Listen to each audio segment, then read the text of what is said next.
Our topic for this week will be complementary and alternative medicines. We're going to see what these are. We'll be exploring how much people in the United States participate in these types of practices, and we'll also be examining some of these practices for religious connections or maybe religious origins.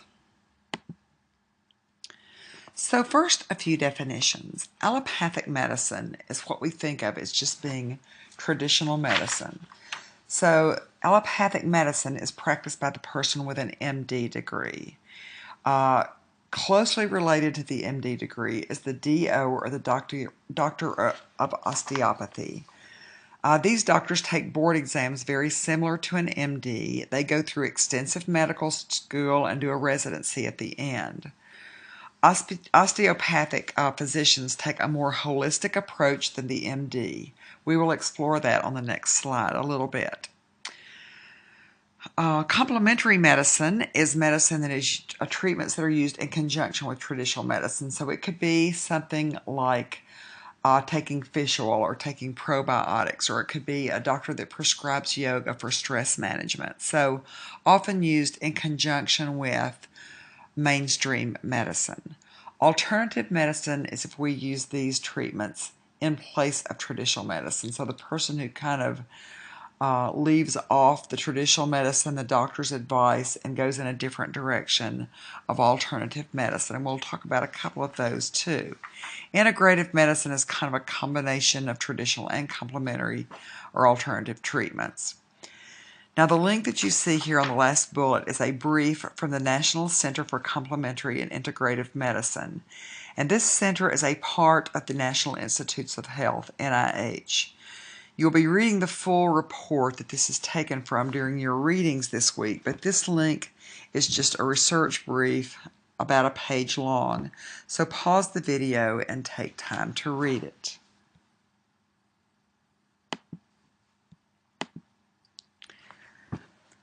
Holistic medicine is what I was talking about a minute ago with the doctor of osteopathy. Holistic medicine is a treatment of the body systems as a whole and how they interact with each other instead of just looking at individual parts or symptoms. So instead of looking at, oh, you have shoulder pain, let's look at your shoulder, or knee pain, let's look at your knee, or chest pain, let's look at your heart.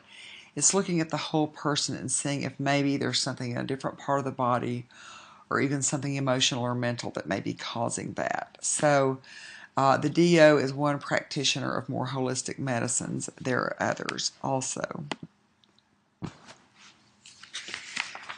This is a graph from your readings this week, and it shows the 10 most common complementary health approaches among adults, and this was a survey taken in 2012. As you can see, the largest area of complementary health approaches would be natural products like fish oils, probiotics, glucosamine, things like that that are really more just a nutritional supplement. Those are not really what we're addressing so much in this chapter. The complementary and alternative health practices make up much of the remainder of this chart. Yoga, Tai Chi, Qigong, chiropractic adjustments, meditation, homeopathy, and several different relaxation methods. So you can just see the prevalence of how much Americans practice all of these different methods of complementary health. Now, these are the alternative treatments that are more natural products. And like I said, these are more considered nutritional supplements. Not really what we're addressing in this week's discussion. But natural products such as herbs, some people take garlic, ginger, soy, green tea for various health reasons. Vitamins and minerals, antioxidant vitamin C and E are supposed to prevent cancer and fight inflammation. Probiotics such as yogurt are prescribed sometimes. We have what we call functional foods, and those just help us to improve our functioning, whether it be physical or mental. Whole foods, energy bars, dark chocolate are some items that are on the list of functional foods. But again, this is not really what we're addressing in this week's discussion. We are addressing more alternative treatments or practices rather than supplements.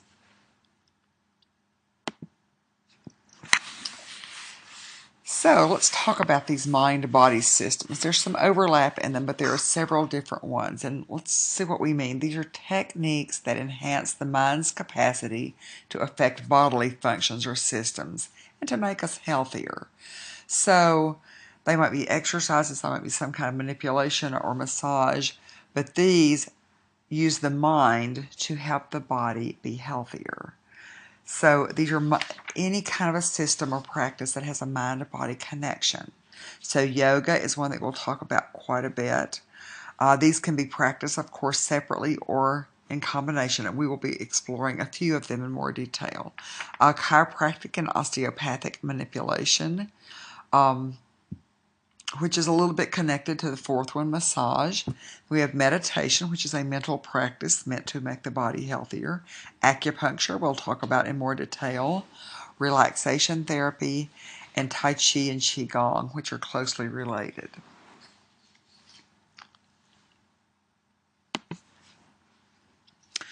First, let's explore yoga a little bit, and this is probably the one that's the most popular of all the others, so we'll spend a little bit more time on it. Yoga has doubled in popularity in the last few years. It does have roots in ancient India. Very, very ancient practice. The practice of yoga in the United States is probably thought of more as a physical practice, what we call hatha yoga, which is just more of an exercise.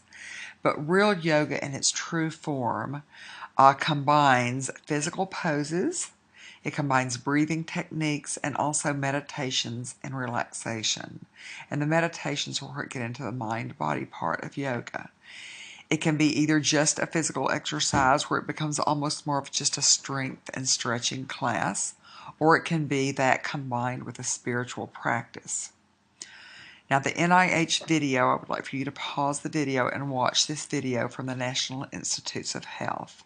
And it does show some of the research on the benefits of yoga. The benefits in this yoga have nothing to do so much with the mind-body aspect or the spiritual aspect of yoga. They are mostly addressing the physical benefits of practicing yoga, for your posture. There will be a couple of readings in this week's assignments addressing the religious or spiritual aspects of yoga, but I will talk about them just a little bit here. Yoga in itself, people think that it's maybe a religion. It seems like it could be because I hear it being connected maybe to Hinduism and because it does have roots in India. But yoga in itself is not an institutionalized religion per se. Hinduism is related to yoga through a common recognition of what they call the Vedas as their authoritative source, and Buddhism, those share many of the core values of the yoga tradition. But classical yoga is best understood as a system of spiritual practice rather than a particular religion. Being non-sectarian in its very essence, yoga represents a body of practices that may be successful or fruitfully taken up by anyone who is serious about their spiritual development, regardless of their individual religious affiliation. So it's not connected to any particular religion.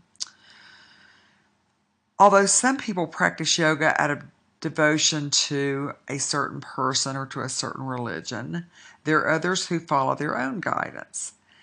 And although yoga does not necessarily require belief in a creator as we understand God in the traditional Western religion sense, the Yoga Sutra, which is kind of their ancient readings or their ancient scriptures, those advocate devotion to what they call Ishvara, or the Lord, in quotes, who is described as an ultimate being forever unafflicted by worldly concerns.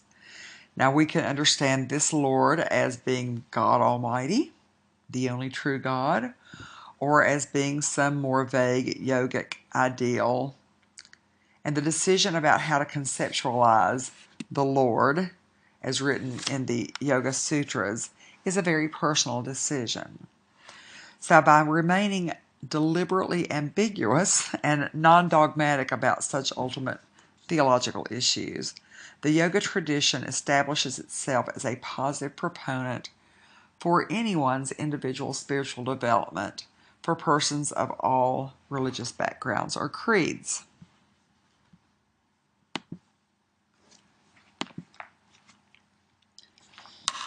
So you'll be exploring yoga a little bit more in your readings this week. Okay, let's talk about chiropractic medicine, which is quite a different topic. Chiropractic medicine really has no religious component to it. It is manipulation of the spine and other neuromuscular structures. In the past, years ago, chiropractic was more in competition with traditional medicine, where an MD maybe would kind of not really believe in chiropractic medicine. Now it is often used in combination. You'll see MDs quite often who buy into chiropractic medicine and will even prescribe it for their patients if they think it will help them. So it is an alternative medicine approach, but it is more of an integrative approach now, where it's used usually in combination with traditional medicine. Now, traditional Chinese medicine, it has a lot of different practices in it, and it's various combinations of Tai Chi and Qigong, which are similar, herbal medicine, acupuncture and acupressure, and massage. And if you want to see a video of Chinese medicine, just pause the slideshow here and watch this brief video. Traditional Chinese medicine is built around the concept of qi, which is supposed to be vital energy, and traditional Chinese medicine uses various ways of keeping it in balance. Now, traditional Chinese medicine is definitely a alternative medicine because there's really no scientific evidence that qi actually exists. But the exercises are quite effective for a lot of people, and they do resemble Tai Chi. Has Tai Chi in them. They're very gentle, so they're popular with older people. And one of your readings this week will deal with whether traditional Chinese medicine has a spiritual or religious component. So we'll let you judge that for yourself after reading about it.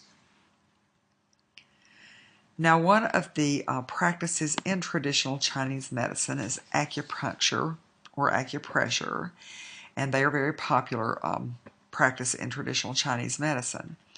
People go to acupuncturists to relieve pain, sometimes even depression. So you have physical pain and mental pain of depression, I suppose you could say. The therapist stimulates the different body parts. You can kind of see the graph here. They have these very fine needles, and they precisely place them. And it is thought to increase the flow of energy, which is what we call qi, through the body's main meridians or energy pathways. And you see the energy pathways of the main meridians that are on this diagram here. Again, the main meridians and qi are not taught in allopathic or mainstream medicine. You won't find those in a medical book, but some people say that acupuncture really helps them, so I would be hesitant to tell them they are wrong. But again, this is definitely an alternative medicine form, and acupuncture itself is probably not so religious, but it could be tied into traditional Chinese medicine, which could be construed as religious in origin. Again, you'll have a reading on that this week in your readings. There are several movement therapies that are not religious in nature, but we have to mention them here because they are alternative therapies and mostly complementary, go along with traditional medicine. Pilates, which really addresses the core, very slow, controlled movements, focus very much on the cognitive, paying attention to alignment, very precise alignment. These are all types of exercise. Neuromuscular integrative action, NIA, is kind of a combination of dance and martial arts, but very precise alignment. And if you'd like to see that, there's a video showing an NIA class. Alexander technique is a technique for back pain, and is just exercises and postures that are supposed to help people relieve their back pain. And again, I have provided a video here for that one. The Feldenkrais method is again a method that subscribes to two different things, ATM, awareness through movement, FI, functional integration. And again, you'll need to watch the video to get an idea of what that is about. So these are just some of the different types of movement therapies. They don't, like I said, have a spiritual or religious component. The videos are samples of these therapies, so you're welcome to watch them if you like. They are not necessarily part of our assignment for this week. So we're going to look at yoga and compare it to the Ayurvedic religions. Very closely tied together, and you will be reading an article on Ayurveda, as well as the next slide deals a little bit with it also.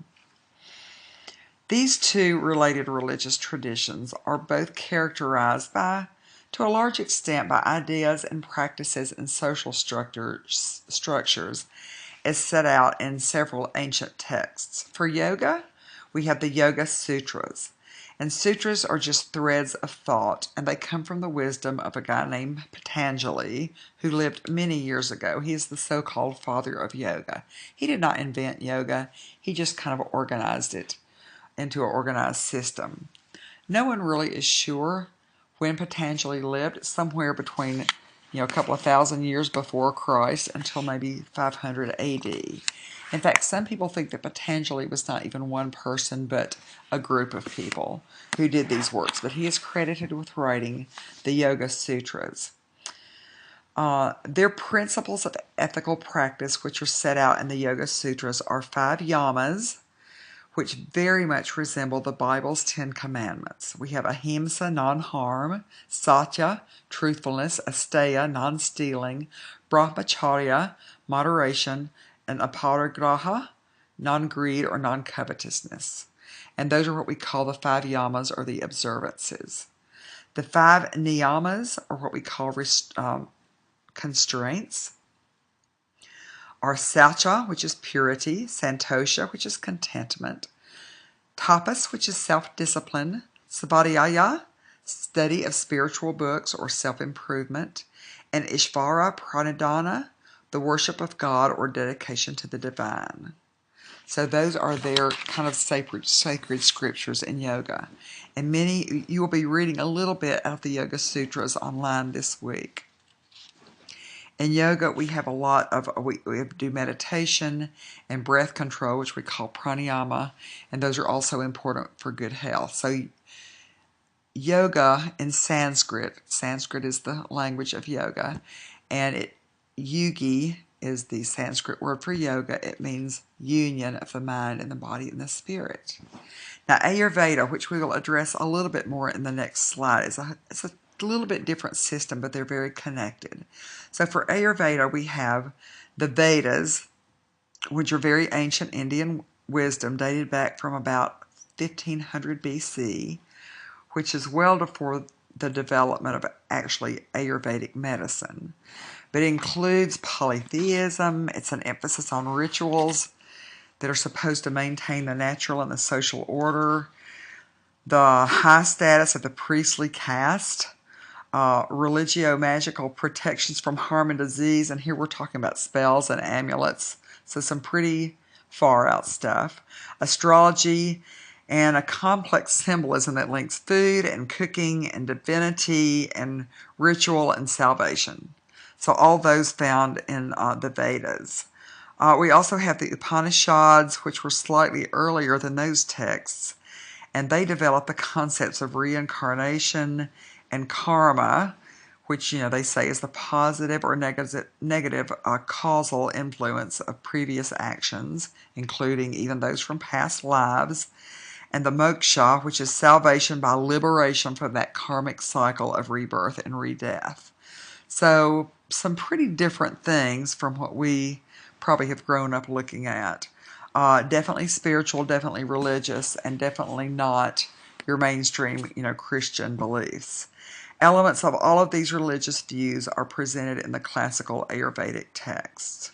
Now, they also subscribe to, and these are explained in the text, the 3 doshas. And we'll read about those a little bit more this week too. But Vata pertains to air and ether elements. This energy is generally seen as the force which directs nerve impulses and circulation and respiration and elimination. And then we have Pitta next, which pertains to fire and water elements. This dosha, Pitta, governs metabolism, in other words, the transformation of foods into nutrients. And Pitta is also responsible for metabolism in the organs and the tissue system. And then Kapha pertains to water and earth elements. And Kapha is responsible for growth and protection. Mucosal linings of the stomach, the cerebral spinal fluid that protects the brain and spinal column are also examples of Kapha. So remember, these are all just part of their beliefs in the ancient texts. They also believe that diseases are caused by gods, they're caused by demons, they're caused by the patient's actions in their past lives, and karma is only partially determines an individual's mental and physical constitution and causes disease only to a limited extent. So they do believe in karma, but that's not all that causes your mental and physical conditions. So as a result, healthy living and therapeutic actions can affect the health in this life, despite what they believe are the karma influences. So Ayurveda has a pretty extensive body of knowledge that is pretty foreign to most of our ways of thinking. So this is just a quote from Gary Craftsall.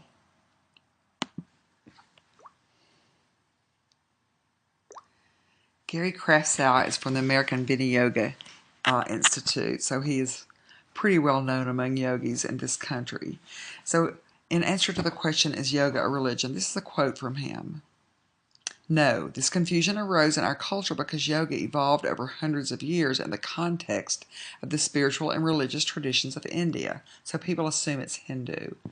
The practices of yoga were appropriated into most of the different religious traditions of the East. When these teachings were first transmitted in the West, they were often taught by teachers who were also practicing one of the many forms of Hinduism or Buddhism. The pure teachings of yoga were therefore often mixed with the cultural and religious associations of the particular teacher. Yoga is more correctly understood as a science of mind oriented toward understanding the mind-body relationship. The pure teachings of yoga have no theological orientation. The practices of yoga, when correctly taught, will help anyone of any religious tradition deepen their own faith.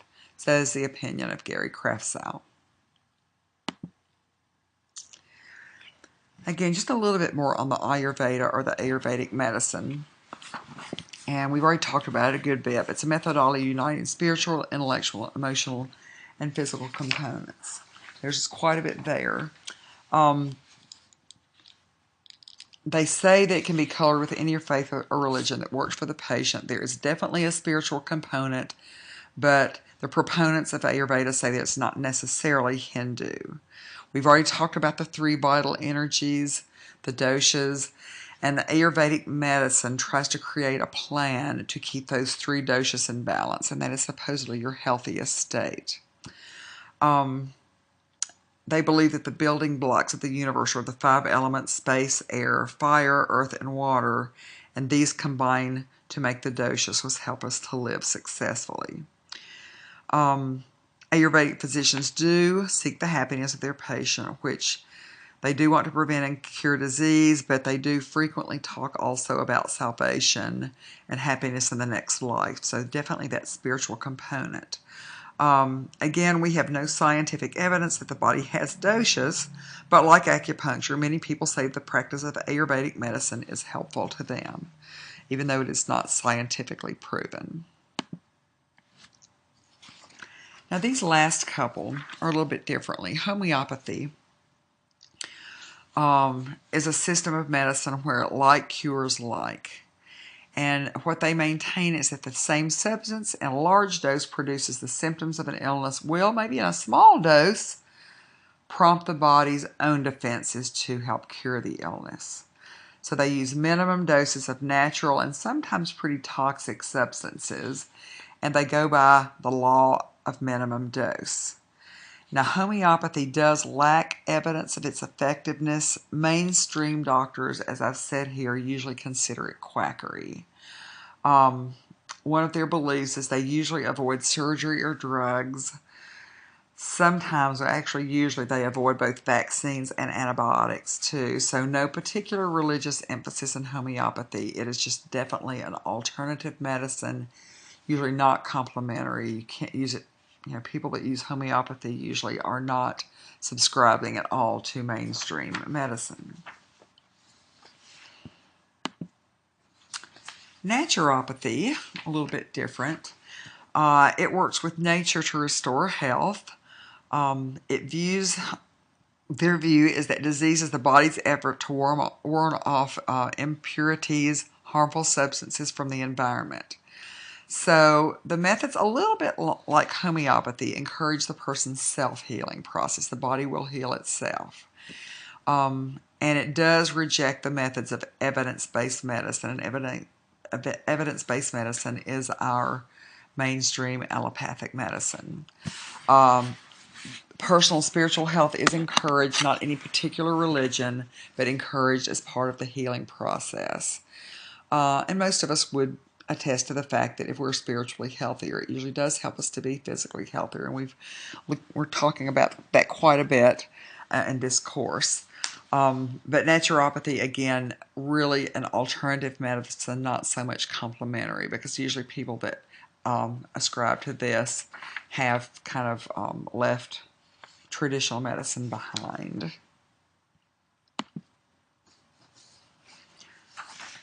So there you have it. There are plenty of alternative and complementary practices out there. Some, like taking fish oil or eating probiotics, are accepted by most people and are just really a complement to traditional medicine. Others are more alternative in nature and fly in the face of traditional allopathic medical practice.